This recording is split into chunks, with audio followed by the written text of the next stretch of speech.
Are we that crazy? More comfortable with computers, and so I shied away my first year. Instead, I actually took a whole lot of classes in government. In fact, in high school, I was really enjoying history. I loved this constitutional law class that I took my senior year of high school, and so I figured, okay, if that's what I liked in high school, and if that's where my comfort zone was, that's probably what I should be doing in college. And so I essentially declared as my concentration or major government for the first year and a half of school.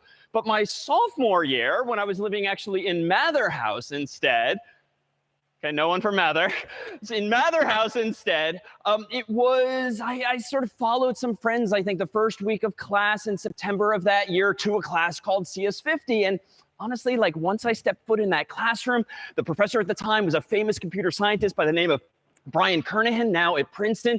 Like, I was hooked, and literally would I go back thereafter on Friday evenings when at the time problem sets were released and like sit down at like 8 p.m. on Friday nights and like dive into homework, which isn't necessarily something we recommend per se, but for me, it was like this sign that like, wow, I've sort of found my calling. I found my classmates here on campus. And that's not going to be the case for everyone. Certainly, we have no expectations that after taking one computer science class that you will or might want to take others. But what's so empowering about computer science, and CS50 in particular, is it's so applicable to the broader world, whether you're in the arts, humanities, social sciences, natural sciences, or beyond. It's just so applicable, the concepts and the practical programming skills with which you will exit a class like this. Now, it's going to be challenging along the way. And indeed, I put in my time back in the day, and even I did find it challenging. And here, for instance, is a photograph of a very famous MIT hack, so to speak, from down the road, whereby it communicates that getting an education from MIT is like trying to drink from a fire hose, which is to say there's going to be so much information, like so much new stuff, that certainly on any given day of the week, you're not going to be able to absorb all of it that first time around. But at the end of the day, it's through that challenge, putting the time in, that the returns are therefore just so much higher at the end of the course. And indeed, will you walk out of the course with a much better understanding, not only of computer science and programming, but ultimately how to teach yourself new technologies and beyond. For the next 3+ months, will we have teaching fellows, teaching assistants, course assistants, and myself by your side, sort of guiding you through the course's material. But the goal by term's end is to take those and leave those training wheels off so that you're well equipped to sort of go teach yourself new ideas beyond the class itself. Take comfort, though, in knowing that most CS50 students have never taken a CS course before. And indeed, as per the syllabus, what ultimately matters in this course is not so much where you end up relative to your classmates, but where you end up relative to yourself when you began. And when you began is thus today. And so consider just how comfortable or uncomfortable you are with computing, let alone computer science and programming, particularly if you've never explored either in a classroom before. And consider the delta just a few months from now that will really describe how far you have come. And that is all that matters, not how much the student to the left, to the right, in front, or behind you right now knows. With that said, let me add some additional inspiration, if I may. Here's a photograph of my own very first homework assignment in CS50 from 1996. And I will draw your attention to the fact that even though this is a so-called Hello World program that we'll play with ourselves next week, it is pretty much literally the shortest, easiest program you can write in a programming language called C. I still somehow got -2 on my very first homework assignment, which is to say, like, we're all going to make mistakes along the way, but the goal will be to learn and enjoy that process here on out. At the end of the day, too, like me, you'll exit with your own proudly held I took CS50 t-shirt, as is our tradition too. With that said, there's so many other traditions within CS50, both on campus and off. And in particular, do we try in CS50 to provide not only the academic support structure that you might want going through the class, but also a collective shared community experience, which is to say in just a few days, we'll start off the term formally with CS50 Puzzle Day, which is not only an opportunity to get together with friends, with pizza and prizes and also logic puzzles of sorts, but really to send the message that computer science itself is not about programming, it's not about C, it's not about Python, it's not about programming languages per se, but about problem solving, ever more so collaboratively with other smart people by your side in this class or beyond. And indeed, are there, toward the end of the semester, reinforcement reinforcements of the same by way of a little something that we call the CS50 Hackathon, which will be an opportunity overnight to dive into your own final projects, the capstone of this course, thereafter followed by the CS50 Fair, which will be a campus-wide exhibition for students, faculty, and staff across campus of your very own final projects, be it your very own web app or mobile app or anything else you decide to create by term's end. And indeed, the sort of objective at the end of the day, truly with that final project in particular, is going to be to create for yourselves, for your classmates, for attendees, something that we didn't even teach you how to do. And indeed, that will signal ultimately that you're indeed on your way and ready. Toward that end, thought we would give you a sense of CS50's past by way of this short video, if we could dim the lights, that paints a picture of all that awaits here and beyond.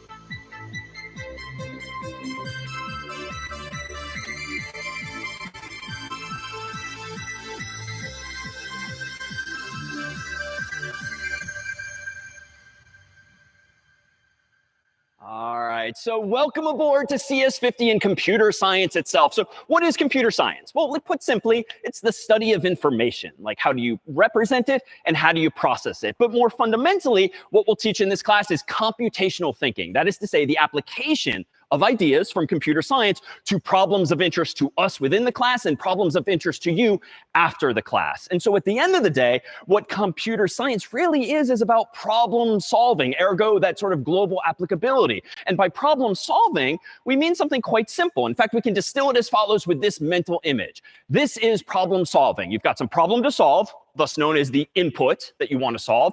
And the goal, of course, to problem solving is to actually produce a solution. So the output in this model would be the solution.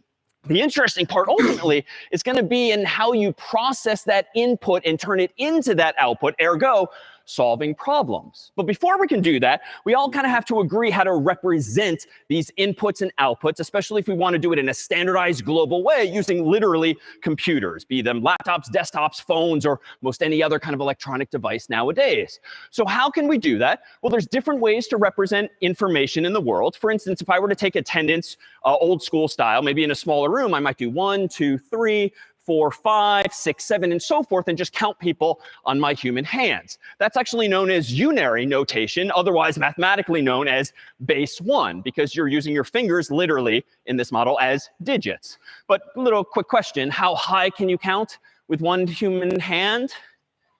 5 is incorrect if you use a different base system than 1. So it's obviously correct if you're just using unary and just counting 1, 2, 3, 4, 5. But I dare say I can come up with more patterns in my human hand alone that would enable me, without a second hand or a couple of feet, to count higher than 5. In fact, maybe for those more comfortable, how high could you actually count on a single human hand, perhaps? So 31, believe it or not, is in fact the correct answer. But why? Well, here I initially started pretty naively, 1, 2, 3, 4, 5, and I just kind of combined all of my fingers and counted the collective total. But what if I'm a little more clever and take into account the pattern of fingers that go up? So maybe this is still 0, this is 1, but now maybe we just agree universally that this is 2, even though it's just my single pointer finger. Maybe we all just agree that this is 3 with 2 fingers up. Maybe we agree that this is often offensive with just 1 middle finger up, but this would then be 4. This could then be 5. This could then be 6. This could be 7. And if I keep permuting my fingers in this way, allow me to spoil it, this would be, in fact, 31. But again, why? But the difference here is that we're no longer using unary, or base 1, as a mathematician would say, but rather base 2. Because if we take into account not just the total number of fingers that I'm using, but whether each finger is down or up, being therefore in two potential states, down, up, A, B, black, white, however you want to distinguish those two states of the world, you're now operating what's called base 2. And perhaps more familiarly, even if you're not a computer person per se, this is the so-called binary system. And odds are, even if you're not a computer science person at all, you probably generally know the computers only understand or speak what alphabet, so to speak. So ones and zeros and ones, otherwise known as the binary system. And in fact, there's a term of art here that's worth noting. When you're using zeros and ones, which of course are a total of 2 digits, you have binary digits, so to speak, bi implying 2, which means there's 2 possibilities, 0 or 1. If we actually get rid of some of these letters and then join these 2 phrases, here you have a technical term that is a bit. A bit is just a binary digit, which is to say it's a 0 or 1. And this is in contrast, of course, with the system you and I know as the decimal system, dec implying 10, because in the real world, you and I daily use 0 through 9, which is 10 possibilities. Computers only use 0 and 1. That is to say 2 bits to represent information instead. So how do we represent this information, especially when at the end of the day, what we're using are indeed computers and electronic devices? Well, if I want to represent 0, I can actually think of this as kind of analogous to the physical world. Maybe I have a light bulb that's off or on, controlled by a switch that turns it off or on. So you can think of a binary digit that is a 0 as really just being a light bulb that is off. By contrast, if you think of a 1 in the digital world, as of course being the second of 2 possibilities, you can think of that in the human or analog world, the physical world, as being a light bulb that is on. And in fact, what's inside of your Mac, your PC, your Android phone, your iPhone are millions of tiny little light switches known as transistors that just can be turned on or off, on or off. And essentially, you can use those transistors to store information, because if you want to store a 0, you turn one of those switches off. If you want to store a 1, you turn one of those switches on. Of course, that sort of invites the question, well, how do we count higher than 0 or 1? Well, we would seem to need to use more than just maybe a single bit, a single light bulb. So if we wanted to count higher than, for instance, 0 or 1, why don't we go ahead and maybe do this? So just so I have some place to put these, let me borrow some of our actual physical light bulbs here from the stage. And let me propose that now, with 3 bits on the stage, 3 light switches, 3 transistors, whatever metaphor you're most comfortable with, this is how a computer would represent a 0, because all of them are off. So it's off, off, off. But if a computer wanted to count to 1, we could do naively this. We could turn this on. And if a computer wanted to represent 2, we could do this. And if a computer wanted to represent 3, we could do this. But I'm kind of painting myself into a corner and not using these light bulbs as cleverly as I could, because at the moment I've only counted as high as 3. So if I want to count to 4, to 5, to 6, I'm going to need more and more light bulbs. Can we be a little more clever? Well, again, someone else who's among those more comfortable, what's the spoiler here? How high, using binary zeros and ones, could I count with 3 light bulbs total? And back? Yeah. So 7 here is the answer. And if that too, you're sort of wondering, how are people figuring out 31 and 7? That's the goal at hand here. So let me do this. Let me turn all of these off again so that my 3 light bulbs or switches, again, represent 0. And the first one's easy. This is how a computer would represent the number 1. It would be on, off, off. How, though, is a computer going to represent 2? Well, just like my proposed finger example, let's do this. Let's turn this one off and this one on. That is how a computer would represent 2, by saying off, on, off. In other words, 0, 1, 0 would be the way to pronounce it digitally. What if I instead want to represent 3? That's how on my finger I did this with 2 fingers. Well, I'm going to turn this one on. This is 3. Now this will, for those less comfortable, be non-obvious. This now is how I would represent the number 4. This is how I would represent 5. This is how I would represent 6.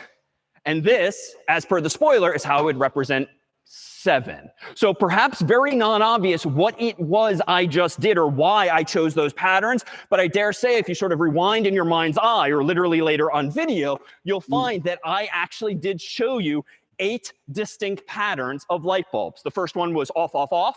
The last one was on, on. And there were another 6 total in between then. Well, wait, why 7? Well, if you start counting at 0, and I claim there's 8 possibilities, you can only count from 0 to 7, as we will soon see.